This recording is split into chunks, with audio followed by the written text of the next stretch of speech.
আলাইকুম শিক্ষার্থীরা, কেমন আছো তোমরা? আশা করছি ভালো আছো। দ্বাদশ শ্রেণীর শিক্ষার্থীদের জন্য আজকে আমার এই ক্লাস। দ্বাদশ শ্রেণীর শিক্ষার্থীদের জন্য আজকের এই ক্লাস বাংলা দ্বিতীয় পত্র। বাংলা দ্বিতীয় পত্রে তোমরা জানো 30, একদিন ক্লাসে বলেছিলাম 30 নম্বর শুধু ব্যাকরণ, বাকিটা কিন্তু লিখন। তোমাকে লেখার সাহিত্যিক লেখা লিখতে হবে। তো সেই 30 নম্বরের পরে আজকে যে ক্লাসটা নিচ্ছি সেটা হলো আবেদনপত্র। আবেদনপত্রের উপর খুবই ইম্পর্ট্যান্ট একটা টপিক, খুবই গুরুত্বপূর্ণ, পরীক্ষায় থাকে 2-1 বছর পর পরই আসেন বোর্ডের পরীক্ষায়। আজকের যে আবেদনপত্রটা, যেটা খুবই ইম্পর্ট্যান্ট তোমাদের জন্য, গুরুত্বপূর্ণ, মাধ্যমিক বিদ্যালয়ে শিক্ষক পদে সহকারী শিক্ষক বা যে কোনো শিক্ষক, মাধ্যমিক বিদ্যালয়ে সহকারী শিক্ষক পদে নিয়োগের জন্য একটি আবেদনপত্র লিখো। পরীক্ষার প্রশ্নে এরকম থাকবে যে কোনো একটি মাধ্যমিক বিদ্যালয় বা কোনো শিক্ষা প্রতিষ্ঠানে সহকারী দুইভাবেই হতে পারে।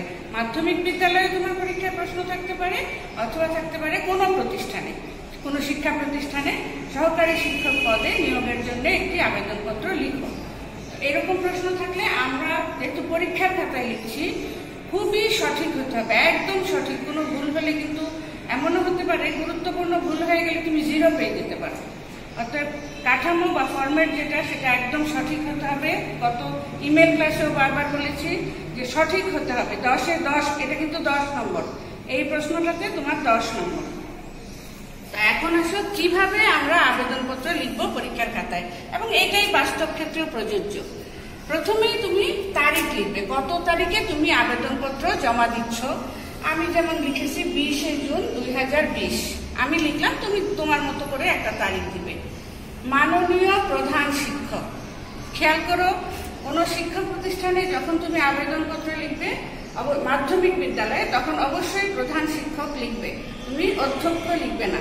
এটা একটা ইম্পর্টেন্ট বিষয়, তোমাকে মনে রাখতে হবে। যখনই তুমি মাধ্যমিক বিদ্যালয়ের শিক্ষা প্রতিষ্ঠানের জন্য আবেদনপত্র লিখবে, অবশ্যই প্রধান শিক্ষক লিখো, অধ্যক্ষ আমরা লিখতে চাই না। অনেক স্কুলে আসে একদম তোমার 1-2 থেকে দ্বাদশ শ্রেণী পর্যন্ত থাকে, তারা তোমার ওই প্রধান প্রিন্সিপাল থাকেন বা অধ্যক্ষ থাকেন, কিন্তু যখনই তোমাকে বলা হবে কোনো মাধ্যমিক বিদ্যালয়ে, এরকম কথা যখন উল্লেখ থাকে মাধ্যমিক বিদ্যালয়, যখনই একাদশ দ্বাদশ শ্রেণী এসে যাবে কোনো প্রতিষ্ঠানে, তখন কিন্তু সেটা শুধু মাধ্যমিক বিদ্যালয় থাকে না, মাধ্যমিক এবং উচ্চ মাধ্যমিক বিদ্যালয় হয়। কিন্তু প্রশ্নটা একটু খেয়াল করবে, বা প্রশ্নে কি আছে। যদি প্রশ্নে মাধ্যমিক বিদ্যালয়, এবং বেশিরভাগ ক্ষেত্রে পরীক্ষায় প্রশ্নে এই কথাটাই থাকে, কোনো মাধ্যমিক বিদ্যালয় অথবা প্রাথমিক বিদ্যালয় থাকে। তো মাধ্যমিক বিদ্যালয় যখনই থাকবে, তখন তুমি অবশ্যই লিখবে মাননীয় প্রধান শিক্ষক।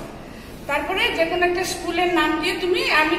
দিয়েছি, তোমরা উচ্চ বিদ্যালয়, নবকুমার ইনস্টিটিউশন, নবকুমার বিশ্ববিদ্যালয় মানে বিদ্যালয়, বা যে কোনো একটা বিদ্যালয়ের নাম বলে একটু ঠিকানা লিখতে হবে। যদি নবকুমার লিখো, তুমি বক্সিবাজার, ঢাকা লিখতে পারো। আমি এখানে রাজশাহী পোস্ট কোড দিয়ে দিয়েছি। তুমি অর্থাৎ স্কুলের নামটা লিখে তোমাকে ঠিকানাটা লিখতে হবে সংক্ষেপে। তারপরে কি করতে হবে? আসতে হবে বিষয়, তোমাকে আসতে হবে বিষয়। আমাদের আজকের বিষয় কি? আমাদের আজকের বিষয় হলো সহকারী শিক্ষক পদে নিয়োগের জন্য আবেদন। বিষয়টা কি খুব ভালো করে খেয়াল করো, সহকারী শিক্ষক পদে নিয়োগের জন্য আবেদন। এখন আমরা চলে আসবো দরখাস্ত লেখার মধ্যে। আবেদনপত্র জনাব, তোমাকে সম্বোধন করতে হবে জনাব বলে, বা মহাত্তন, মাননীয়, তুমি যেরকম ইচ্ছা লিখতে পারো, জনাব দিয়েও লিখতে পারো। যেহেতু অচেনা একজন প্রধান শিক্ষককে লিখছো, জনাব দিয়ে লেখাই ভালো। তো এখন জনাব দিয়ে, আচ্ছা আরেকটা জিনিস খেয়াল করো, এই যে শুরু করেছি আমি তারিখ থেকে, প্রত্যেকটা লেখা একই লাইন বরাবর হবে, এই অগোছালো করে লিখবে না। এটাও একটা ইম্পর্টেন্ট বিষয়। বারবার পরীক্ষা হলের খাতায় আমরা বলি যে তোমরা এখানে মাননীয়, এখানে এক এক জায়গা থেকে শুরু করলে হবে না, প্রত্যেকটা লেখা শুরু করতে হবে একই জায়গা থেকে। বিষয় লিখলে সহকারী শিক্ষক পদে নিয়োগের জন্য, এবারে আসো জনাব। জনাবও ঠিক বিষয়ের নিচেই লিখবে। জনাবের পরে যথাযথ সম্মানপূর্বক, এটা ঠিক জনাবের পরেই লেখে। অনেকেই জনাবের পরে এইখান থেকে শুরু করে, একটু মন দিয়ে খেয়াল করো, অনেকে জনাব লিখে কমা দিয়ে এইখান থেকে শুরু করে, এটা ঠিক হবে না। তোমাকে জনাব যেখানে লিখছো ঠিক তার নিচেই লিখতে হবে যথাযথ সম্মানপূর্বক বিনীত নিবেদন। এই যে গত 30শে মে 2020 তারিখের দৈনিক প্রথম আলো বা যে কোনো খবরের কাগজ তুমি দাও, দৈনিক কাগজ, যে প্রকাশিত বিজ্ঞাপনের মাধ্যমে জানতে পারলাম যে আপনার স্কুলে একজন বা আপনার প্রতিষ্ঠানে, তুমি ভাষা তোমার মতো করে লিখতে পারো, আপনার স্কুলে একজন সহকারী শিক্ষক নিয়োগ করা হবে। তারিখ, আমি উক্ত পদের একজন প্রার্থী হিসেবে আবেদন করছি। তারিখ, নিচে আমার শিক্ষাগত যোগ্যতা সহ যাবতীয় বিবরণ উল্লেখ করা হলো। সুন্দর করে লিখবে। আবার জানতে পারলামে ঠিক নিচে লিখবে, নিচে আমার শিক্ষাগত যোগ্যতা সহ যাবতীয় বিবরণ উল্লেখ করা হলো। যাতে তোমরা বুঝতে পারো লেখার লাইনগুলি কোথা থেকে হবে, সেই জন্য আমি বোর্ডে ডিটেলসে লিখে দিয়েছি, আর তা না হলে মুখে মুখে বললেও পারতাম।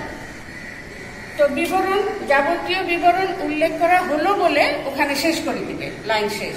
এবারে ঠিক নিচে, ঠিক বরাবর নিচে লিখবে ব্যক্তিগত তথ্য, অর্থাৎ তুমি তোমার বায়োডাটা দিচ্ছ, তুমি তোমার ব্যক্তিগত তথ্য দিবে। ব্যক্তিগত তথ্য লেখা ঠিক নিচে লিখবে নাম। নাম লিখে পরীক্ষার খাতায় তুমি তোমার নাম যদি লেখো তাতেও আপত্তি নাই, না লিখলেও আপত্তি নাই, নম্বর কাটা যাবে না। তুমি যদি নাম লিখে না লিখো, খালি রেখে দাও, আমি যেমন খালি রেখে দিয়েছি, তাতে কিন্তু তোমার নম্বরের কোনো হেরফের হবে না। নাম ঠিক নিচে লিখবে পিতার নাম। এখানেও তুমি নাম না লিখলেও চলবে, খালি রেখে দাও, আর দিলেও আপত্তি নেই, দিলে কোনো আপত্তি নেই, না দিলেও কোনো ব্যাপার না। পিতার নামের পরে লিখবে মাতার নাম। এখন আজকালকার আবেদনপত্রে পিতার নামের পরেই মাতার নাম উল্লেখ করতে হয়, মাতার নাম। এখন নাম তুমি দিতেও পারো, নাও দিতে পারো। তারপরে আসো জন্ম তারিখ, তোমার জন্মসালটা তুমি লিখবে।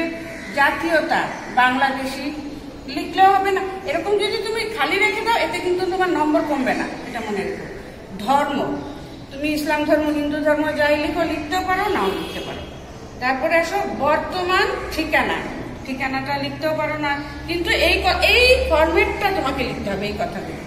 বর্তমান ঠিকানা, স্থায়ী ঠিকানা। তারপরে আসবে আরেকটা বিষয়, তুমি লিখতেও পারো, নাও লিখতে পারো, বৈবাহিক অবস্থা। অনেকে লেখে, না লিখলেও চলে, এটা ইম্পর্টেন্ট না। শিক্ষাগত যোগ্যতা, এই শিক্ষাগত যোগ্যতা লিখেই কিন্তু এখানেই শুরু হয়ে যাবে, কিন্তু বোর্ডে জায়গা নাই দেখে আমি এখানে নিয়ে আসছি। তোমাকে কিন্তু শিক্ষাগত যোগ্যতা লিখেই কিন্তু এখানে একটা তোমাকে ছক আঁকতে হবে, একটা ছক করতে হবে। সেই ছকটা কি? সেই ছকটা এইটা। শিক্ষাগত যোগ্যতা দিয়ে তুমি দেখো 5টা ঘর করবে। খেয়াল করে মন দিয়ে দেখে নাও, বইয়ে আছে, আমি বোর্ডে তারপরেও দিয়ে দিয়েছি। 5টা ঘর করবে। একটা ঘর হলো পরীক্ষার নাম, পাশের বছর, যে বছর তুমি পাশ করেছো, বিভাগ, কোন বিভাগ থেকে পাশ করেছো, জিপিএ, তুমি জিপিএ কত পেয়েছো বা শ্রেণী। যখন তুমি অনার্স মাস্টার্স পাশ করবে তখন আর জিপিএ থাকবে না, শ্রেণী হয়ে যাবে, সেই জন্য জিপিএ অবলিক শ্রেণী। তারপরে বোর্ড অথবা বিশ্ববিদ্যালয়, ঢাকা বোর্ডে হলে ঢাকা বোর্ড, বিশ্ববিদ্যালয় যখন তুমি অনার্স মাস্টার্স বা তোমার বিএড করবে তখন কিন্তু বিশ্ববিদ্যালয় হয়ে যাবে, সেই জন্য বোর্ড অবলিক বিশ্ববিদ্যালয়। তো 5টা ঘর আমাদের করতে হবে সুন্দর করে। পরীক্ষার নাম, পাশের বছর, বিভাগ, জিপিএ অথবা শ্রেণী, বোর্ড অথবা বিশ্ববিদ্যালয়। এইবারে আসো পরীক্ষার নামগুলি এক এক করে লিখতে হবে। সবসময় শুরু করবে এসএসসি দিয়ে, এসএসসি আমি এখানে লিখে দিয়েছি 2008 সালে। কোন বিভাগ? মানবিক। জিপিএ কত পেয়েছে? 4.75 বা 4.75। Board Dhaka board. তারপরে আসো এইচএসসি তোমার 2 বছর লাগবে, 8 সালে যেহেতু এসএসসি, 2010-এ এইচএসসি, একই মানবিক বিভাগ। এখন তুমি যদি বাণিজ্যিক হও বাণিজ্য বিভাগ লিখবে, তুমি বিজ্ঞান হলে বিজ্ঞান বিভাগ লিখবে, সেটা তোমার যেরকম ইচ্ছা। আমি মানবিক লিখে দিয়েছি। জিপিএ তোমার যেটা যত জিপিএ ইচ্ছা লিখবে, বোর্ড লিখবে আবার ঢাকা, বা তুমি যদি কুমিল্লা বোর্ড হও, সিলেট বোর্ড হও, যার যেটা ইচ্ছা লিখবে।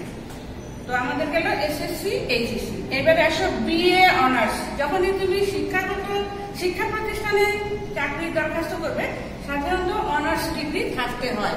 অনেকে পাস কোর্সেও পাস করে, আমি এখানে অনার্স দিয়ে দিয়েছি। বিএ অনার্স 2014, অনার্স করতে 4 বছর লাগে। এগুলি একটু ভুল করো না, এগুলো চেষ্টা করবে সঠিক করতে। এসএসসি পরে এইচএসসি 2 বছর সময় নেয়। 2008 লিখে কিন্তু 2009 লিখে পেল না। তুমি একটু শিক্ষিত ছেলে হিসেবে দরখাস্ত লিখবে, সঠিক হিসাব করে লেখার চেষ্টা করবে, এগুলি কিন্তু ভুল ধরা হবে। এখন যেহেতু এসএসসি 2008-এ, এইচএসসি 2 বছর লেগেছে 2010-এ।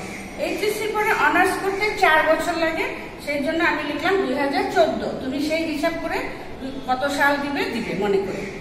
এখানে আমি কোন বিভাগে পাস, আমি তোমাকে BA অনার্স আমি এখানে লিখে দিয়েছি বাংলা। তুমি ইংরেজি লিখতে পারো, তুমি বাণিজ্য অ্যাকাউন্টিং লিখতে পারো, ম্যানেজমেন্ট, তোমার যে বিষয়ে অনার্স ইচ্ছা মতো লিখতে পারো। এখন আর GPA লিখবো না আমরা, যেহেতু অনার্সে আসলে শ্রেণী কোন শ্রেণীতে ফার্স্ট ক্লাস পেলো না সেকেন্ড ক্লাস পেলো। আমি এখানে দ্বিতীয় শ্রেণী দিয়েছি ঢাকা বিশ্ববিদ্যালয়।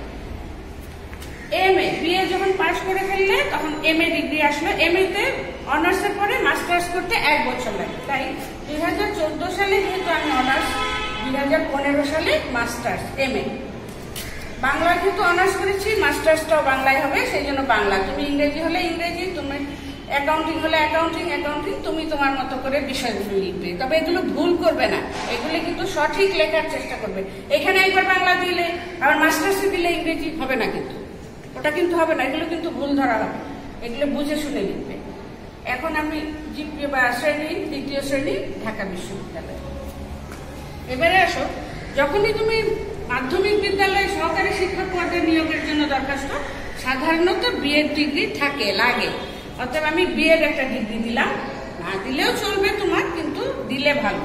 BA ডিগ্রি 15 সালে পাশ করার পরে 16 সালেও দেওয়া যেতে পারে, 1 বছরেই BA হয়। আমি এখানে 17 লিখেছি, মনে করো 1 বছর কিছু করে নাই, পড়াশোনা করে নাই, আমি 17, তুমি 16 দিলেও আসো, 1 বছর করলে দিলে আপত্তি নেই।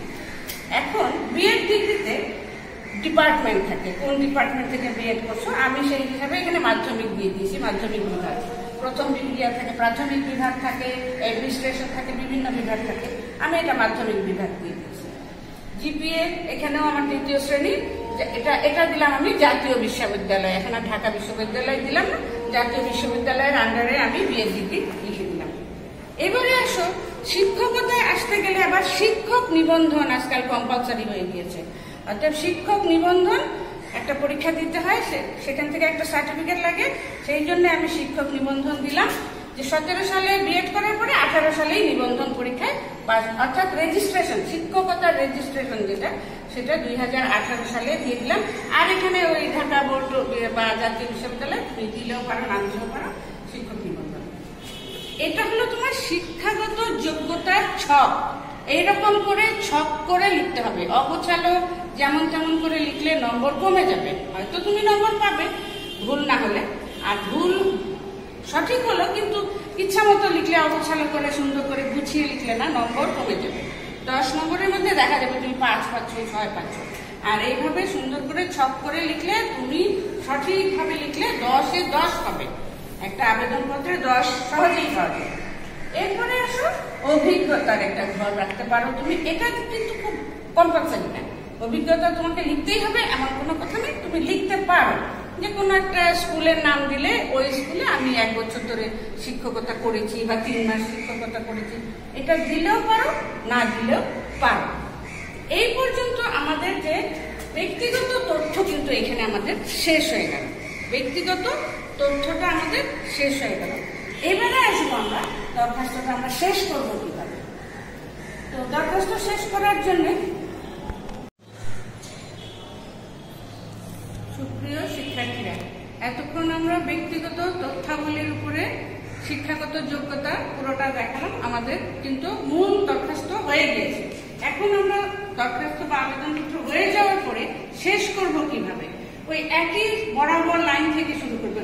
শিক্ষাগত যোগ্যতা লেখা হয়ে গেল, ঠিক তার নিচে লিখতে হবে অতএব উপযুক্ত যোগ্যতা। মন দিয়ে শোনো, এই লেখাগুলো ম্যাক্সিমাম শিক্ষার্থীরা আর লিখে না, ওই শিক্ষাগত যোগ্যতা দিয়ে শেষ করে দেয়। দরখাস্ত কিন্তু অর্ধেক হয়েছে, এখনো অনেকটাই বাকি। আমাকে লিখতে হবে বা তোমাকে, অতএব উপযুক্ত যোগ্যতা ও অভিজ্ঞতার প্রেক্ষিতে অনুগ্রহপূর্বক আমাকে উক্ত পদে নিয়োগের জন্য বিবেচনা করলে বাধিত হব। আমাকে উক্ত পদে নিয়োগের জন্য বিবেচনা করলে বাধিত হব। এইবারে দরখাস্তটা শেষ হয়েছে, কিন্তু শেষ হয়ে হইল না, শেষ এখনো বাকি আছে। আমাদের কি বাকি আছে দেখো, এখন লিখতে হবে বিনীত। অর্থাৎ তুমি দরখাস্ত লিখছো, তোমার তো নাম ঠিকানা লিখতে হবে। বিনীত, তুমি, আমি এখানে আব্দুল সালাম দিয়েছি, তোমার যে যার নামটা দিলে। দেওয়ার পরেও দরখাস্ত কিন্তু শেষ হয়ে যায় নাই। এখন আমাকে লিখতে হবে তুমি যে তোমার বর্ণনা দিলে যে তুমি এত এত পরীক্ষায় পাশ করেছো, এই জিপিএ পেয়েছো, এই শ্রেণী পেয়েছো, তার তো প্রমাণপত্র লাগবে। তোমাকে কি এমনি শিক্ষক নিয়োগ করা হবে না। তো প্রমাণপত্র হিসাবে তোমাকে দরখাস্তের সাথে সংযুক্ত করতে হবে সংযুক্তি বা সংযোজন। কি কি কাগজপত্র তুমি সংযুক্ত করবে সেটার বিবরণ তুমি এবারে লিখবে। অবশ্যই পরীক্ষার খাতায় এগুলো লিখতে হবে, না লিখলে পরীক্ষায় নম্বর অনেক কমে যাবে। ওই যে বললাম 10-এ 5 পেয়ে যাবে। তো কি লিখতে হবে? সংযুক্তি অথবা লিখতে হবে সংযোজন। দিয়ে কি লিখবো? 1 নম্বরে লিখবো পরীক্ষার মূল সনদের সত্যায়িত অনুলিপি। অর্থাৎ তুমি SSC, HSC, honours, masters, BEd করলে, এমএড করলে, তো এগুলো কি করতে হবে? মূল পরীক্ষার মূল সনদের সার্টিফিকেটের সত্যায়িত অনুলিপি। 2 নম্বরে দিতে হবে তোমাকে নাগরিকত্ব প্রশংসাপত্র ও চারিত্রিক সনদের সত্যায়িত অনুলিপি। এগুলো কিন্তু দরখাস্তের বেলায় দিতে হয়, জমা দিতে হয়। নাগরিকত্ব প্রশংসাপত্র, চারিত্রিক সনদের সত্যায়িত অনুলিপি। 3 নম্বরে তুমি যে দিয়েছিলে, যদি তুমি অভিজ্ঞতার কথা উল্লেখ করো, তোমাকে অবশ্যই অভিজ্ঞতার একটা সার্টিফিকেট জমা দিতে হবে। আর উল্লেখ না করলে দরকার নেই। যদি তুমি অভিজ্ঞতার কথা লিখো তাহলে তোমাকে লিখতে হবে অভিজ্ঞতার সত্যায়িত সনদপত্র। তারপরে আসবে 4 নম্বরে 3 কপি পাসপোর্ট সাইজ ছবি সত্যায়িত। এটা যে কোনো দরখাস্তের সাথে অবশ্যই ছবি লাগে, ছবি দিতে হয়, সেই জন্য এটা লিখবে 3 কপি পাসপোর্ট বা 1 কপি 2 কপি যেটা ইচ্ছা তোমার, তবে সাধারণত 3 কপি পাসপোর্ট সাইজ ছবি সত্যায়িত অবস্থায় দিতে হয়। আচ্ছা, কোন প্রতিষ্ঠানে দরখাস্ত করার জন্য দেখা যায় যে তারা ব্যাংক ড্রাফট চায়, তো সেই ব্যাংক ড্রাফটটাও লিখতে হবে। আর এটা না দিলে কিন্তু তোমার নম্বর কমবে না, এটা কম্পালসারি, কিন্তু দিতে পারো।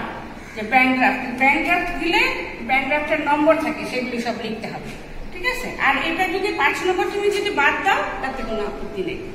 এইবারে আমাদের দরখাস্তটা সম্পূর্ণ হয়েছে, শেষ হয়েছে।